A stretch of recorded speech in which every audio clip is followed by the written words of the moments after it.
Imekuwa ni ada yetu kila mwezi mtukufu wa Ramadhani tufanye iftari katika mikoa yote mitano ya Zanzibar.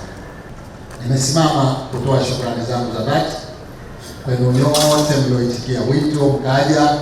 Najua hapa kuna makundi ya maimamu, walimu wa madrasa, mayatima, walemavu, wajane na kadha wa kadha. Lengo ni kupata uwakilishi wa makundi katika jamii ili tupate iftari kwa pamoja.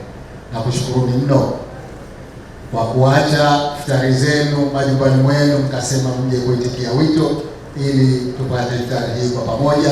Hii inaleta mapenzi, hii inaleta udugu, hii inaleta uhusiano, kuunganisha, kuzidisha uhusiano tuliokuwa nao.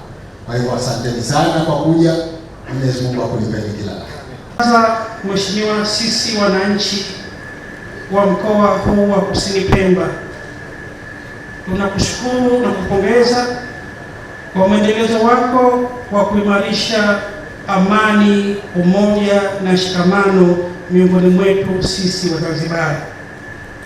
Mheshimiwa, jambo hili umelifanya kwa vitendo na kwa maneno, na matokeo yake tumeyaona jinsi ambavyo unaishi kwa sasa katika Zanzibar yetu.